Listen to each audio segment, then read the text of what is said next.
Hi everyone, welcome on board to Ukpai.tv, where you get the reliable news that is tailored for you, and of course where you can actually comment and interact.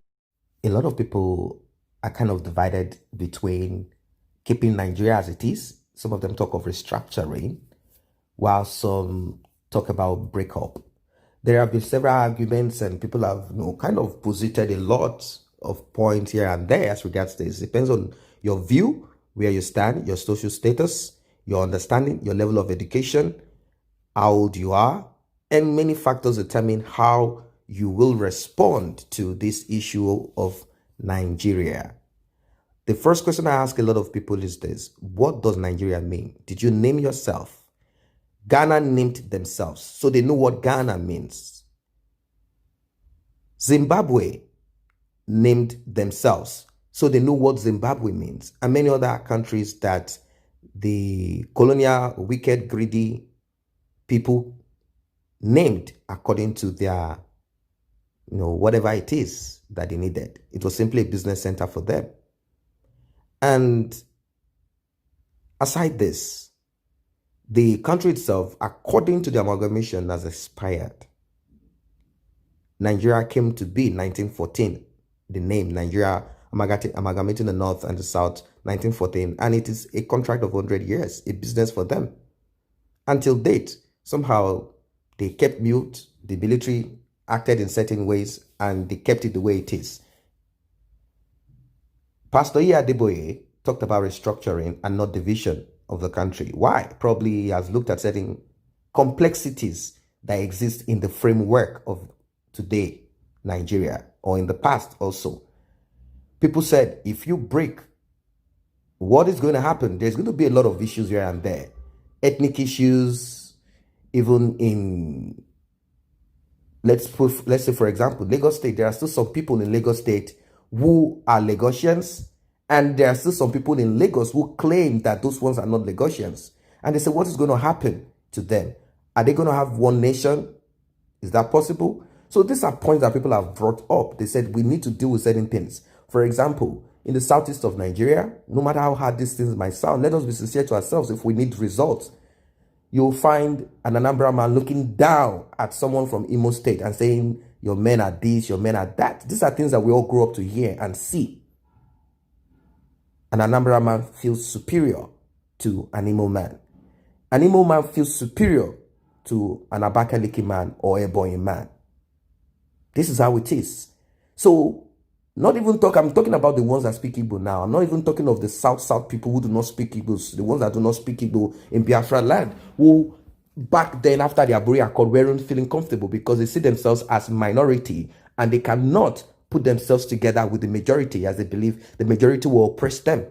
We have to face the fact that was not faced, the points, the things that were not looked at or cared about is the reason why there is even the problem in that geographical expression called Nigeria at the first instance. So if you keep on with the attitude and you don't look at issues and deal with these things, no matter how small, say, don't worry, we know what to do. You don't know anything to do. It's like someone not preparing and wants to go in for an examination. You will fail. It's not going to be a thing of luck. It's not going to be a thing of, I'm just going to try. Maybe I win or I don't. You have to be prepared. You have to have a blueprint, a groundwork. And with this, you will achieve and get results. I read comments, people say, don't worry, we already have blueprint. Which blueprint do you have of how the southeast is going? There's no blueprint of anything with anyone. There's no blueprint. If there's any blueprint, they would have said it. Yes, some people say, oh, we are going to have this system. We are going to have this region. We are going to do this. We are going to do that. Let us be sincere. Let us come to the drawing table and clarify a lot of things. I have never been for one Nigeria. I've always wanted a nation separate from each other who can compete healthy. After all, amalgamating the North and the South together is terrible. They have Sharia there. We don't have in the South. There's a lot of things that are happening there that they've kept to themselves and nobody's going to change it. No restructuring can change Sharia in the North, meaning you cannot go to the North and stay well. There are a lot of things that are there. These things are happening. If we don't have one common law that everyone obeys, then what do we call Nigeria? What do we call one nation? There's nothing one about it. So I'm not someone, but what I say is that we should do this homework and make sure that certain things are put right as we clamor and talk about breakup. A popular cleric called Reverend Ukpai Evangelistic Association Incorporated, he has flayed those agitating for Biafra, saying they are showing the highest level of their madness. Reverend Ukpai, who made the assertion yesterday in his office in Uyo, Akwa Ibom State, while fielding questions from newsmen, however, said that it was normal and proper to allow each geopolitical zone to be given a chance to lead Nigeria. Now, that's talking about rotational government. We do not practice federalism in the true sense of it. What we have is just one dictatorship system where the president is the all and can do whatever he likes. People have been asking for a decentralized system where each region are given power. People have even asked to have president and prime minister, and also in the state have a governor and another one, and all of them will have duties that they carry without the other person controlling him or her. But with this, I think it's a process, but still, I do not see a change. Why? Because it is still the same crux of people. Let us assume Nigeria breaks apart. What will you do with Bola Ahmed Tinubu, with Lagos State that wants to stand by themselves? Will it become Bodilon Republic? How are you going to go about it? The political thugs that help them whenever they need them, are you going to change their mindset? If their mindset is still the same, will it change Bola Ahmed Tinubu from taking charge of Lagos State? If you break up, they will still be in charge and keep doing what they do. If you talk, they bring in their political thugs out there, and that's it. Now, if you go to, let's move more into the southwest of Nigeria, there are still some people who do not accept the other people. Even there, they are from the same state. They still see the other people as less, the other ethnic group as less, even when they speak similar languages together.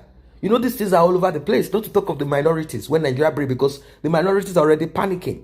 What will become of us? So these things are, like I said, what needs to be looked into. Serious answers needs to be given. I said it before. I said, unless people reinvent themselves, reborn themselves, we change our mindset, the norms and things that we've accepted, a new nation will only be new by the sense of a name, but not the people inside of it, because the same oppressors will continue to oppress. So solutions must be given now. You have to start talking of it. What are we going to do to this person? How are we going to uphold the rule of law? What strategy? Are we going to go learn from some other nations how they've been able to do what they call nation building? These are the things we need to look into. So according to Reverend Ukpai, he noted that since the Southeast geopolitical zone remained the only zone to lead the country, it should be given the opportunity to produce the next president in 2023. There will always be crazy people, even when people are seen to be normal. Whoever is agitating for Biafra shows the level of his madness. But everybody is mad.